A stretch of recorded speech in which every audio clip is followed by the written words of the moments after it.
sure. So, and so we get this out of the way. That was for and whatnot. Yeah, it's all good. All right, no worries. Fine spot for that. There we go. All right. So, like I said, welcome to the continent of to be named later. It is, as I said, when the previous empire that had ruled the entire realm that we're familiar with in D&D collapsed and introduced the Dark Age that we're currently in, happened. Prior to its collapse, it had limited interaction with the continent. The continent was by no means isolationist. It was just whatever the other people had going on, they weren't all that necessarily interested in, and were self-sufficient enough that they really didn't have to interact. Moreover, when the collapse happened and the gods started duking it out to divvy up the land, no bit of the fallout touched the shores of this continent. Okay, so like I said, I mean, it's got open borders and people travel, but there's always been some concern and some question as to what could possibly be here that the gods would so fear that they would never step foot on this land. So there's something, or some things. You know, nobody really ever knows. When you're in taverns and private conversations, frequently on the street corners, you'll see the guy with the sandwich board going crazy, saying the end is nigh. You know, spreading rumors and hearsay, but it's oftentimes just sort of dismissed as just that. So nobody really ever knows what's going on. The land is, or the continent is basically made up of large, powerful city-states, and then smaller towns, and then yet even smaller fiefdoms. But there's no overarching government structure. Okay, it's if I had to really characterize it, think of it as a libertarianism at its finest. You know, basically borders sort of expand naturally. The market is in complete control. Everything sort of happens naturally in this way. As a result, you know, all the political power and intrigue, and most importantly, money, is exactly where you would expect it to be in the larger city-states. And what's really impressive about this, or unique about this land, is that, again, with no overarching king or unifying force, there isn't a national military, so to speak. So that means that if two cities, or, you know, two groups of city elders or patrons or whatnot want to go to war, they don't really have a military, strictly speaking. They've got their local militia, which is basically your neighbors. And so as a result, skirmishes don't get all that big, and everybody's sort of come to recognize that, you know, so long as we all cooperate to the basic extent necessary, shit seems to work out pretty well for everyone, and everyone makes money, and everyone's happy. The people that want to live off in the fucking forest and do their thing can live off in the forest and do their thing, and nobody really screws with them. The people that want to live in the city and live that life and do things, that's awesome. They're all for it. What about assassinations and things like that? I'm so glad you asked.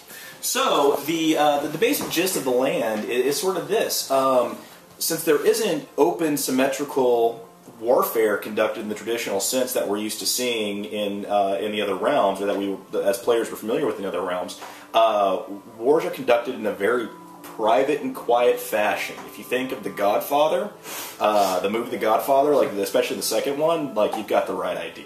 You know, right. It would be, it would sort of be, it's almost like, we'll start with the Godfather analogy.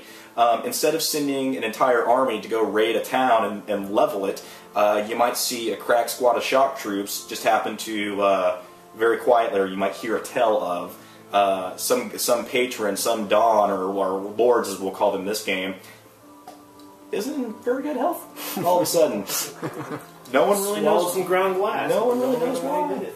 Who knew? It's like some invisible hand is moving everything. It's human, or humanoid nature at its finest, so to speak. And that's the other thing.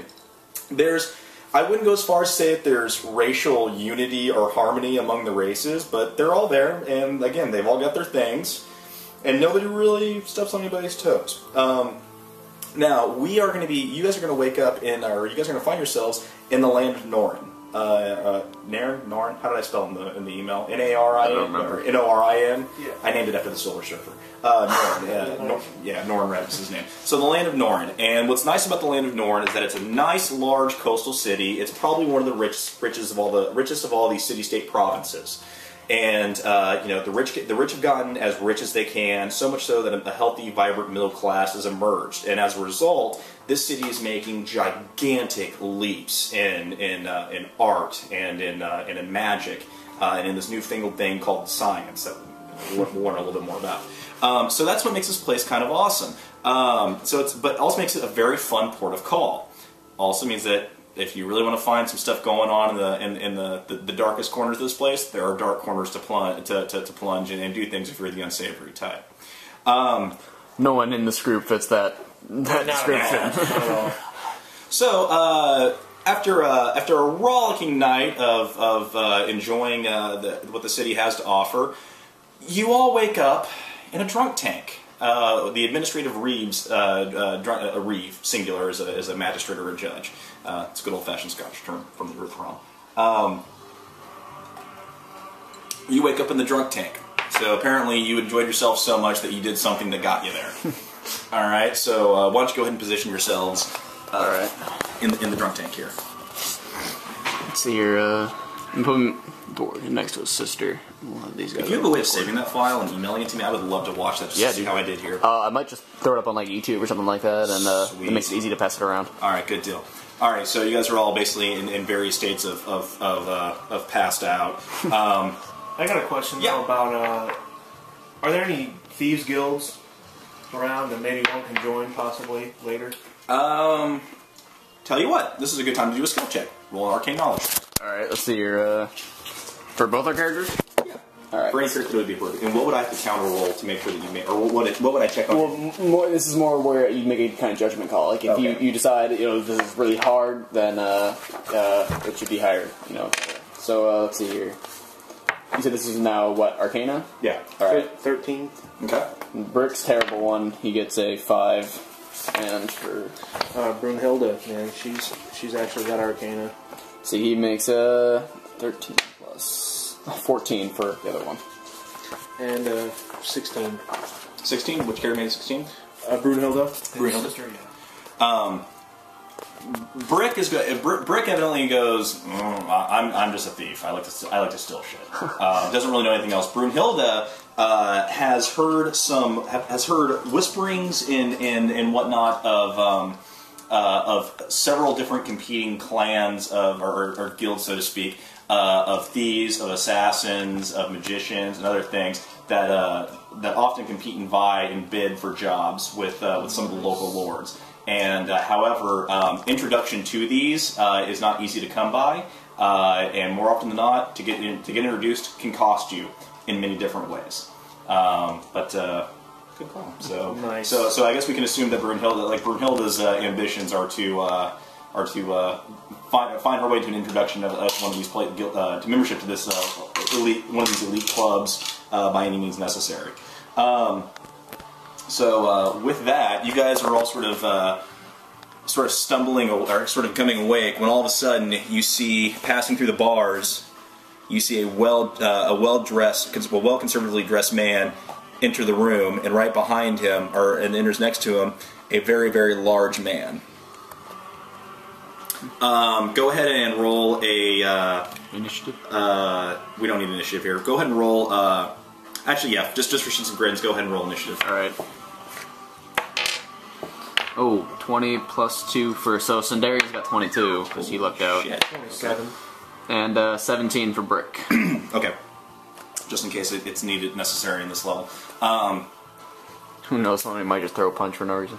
Yeah, exactly. You're I not might gonna... just try to stealth and sneak past him. Is the door open? Hide behind the door. No, well, those two X's are giant guards. Ah, and yeah, then Burke, so walking in, I mean, you see the guards, he comes in, he basically just looks at the two guys, and they all too quickly reach for the door and allow him to walk in. And then behind him is a large, towering man that may remind Wisp of an old friend named Eckley, but It's uncanny. far, far, far meaner looking. Bitter. The man begins to speak quickly and with authority, definitively. This guy's not fucking around. All right, go ahead and roll an arcane knowledge check. Arcane knowledge. Oh, I got it on the front page. Sundarian makes 17 plus... he makes 30. Okay, Sundarian immediately recognizes who this guy is and straightens himself up. Alright, I guess I get in a defensive kind of a straighten up situation myself, ready to leave or pounce or flee or... Brick's kind of dealing with a pretty big headache in the corner. Sundarian recognizes this man as a gentleman by the name of Carr, K-A-R-R. He's a human, but he also happens to recognize that this man is the emissary of one Lord Palacino. Lord Palacino is, it's a name that you've heard whisperings of yet again.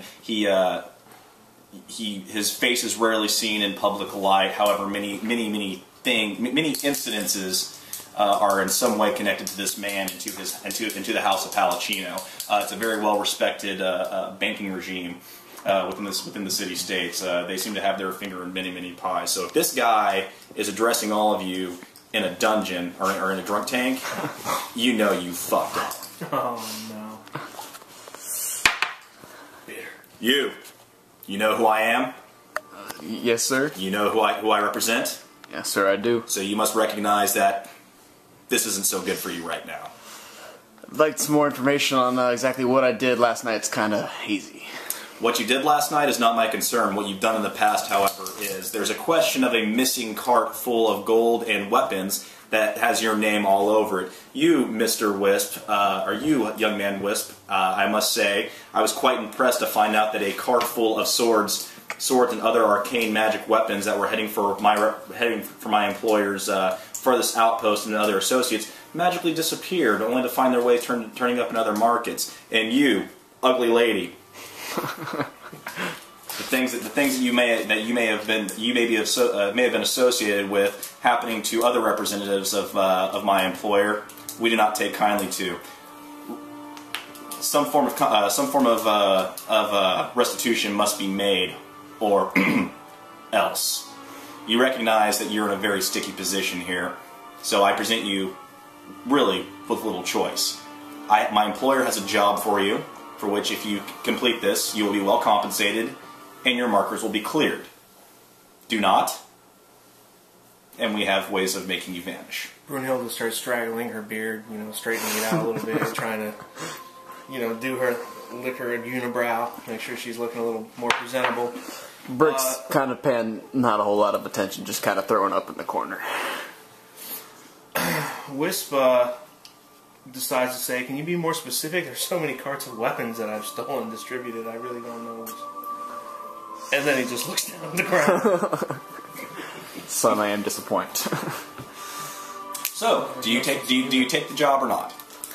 Without knowing the finer details. Sundarian's definitely saying yes. Brick's kind of going to go with whatever Brunhilde decides, since she's kind of more authoritative. She's definitely trying to get her brother out of this situation, and at the very least for now, she's agreeing to do what it takes. Wisp just shrugs and nods. Job's a job. Yeah. Excellent. Come this way, please. So now what we're going to do, clear the markers here real quick.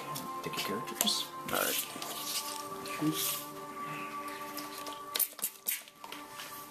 Where'd you get this? I'm kind of looking for something like this. The chessboard, this was $24 at the shop. Sweet. Yeah, they got the larger one for $30, but that's a fucking mammoth map. Yeah, you really don't need more than this. No. Ever. Unless you've got like one of those. Somebody was telling me the other day they ran one campaign where like everybody was running like 300 characters and it was just a big all-out war. Holy I can't even imagine that. How much time did that take for freaking... Yeah. 20-sided die. hit, die. Miss. Alright, hang on. Who's next? We got like... Initiative, oh my god. Number 262. So...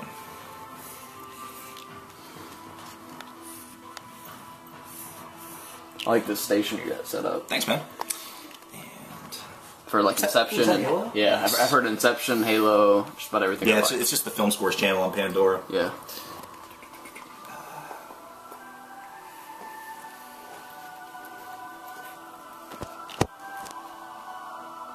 It's definitely adding to morale. I feel inspired. I do. I might pickpocket something. That's what you get inspired to do? That's what got you in trouble in the first Yeah, I know. or that kind of behavior. Well, it's gotten me paid a lot too, so...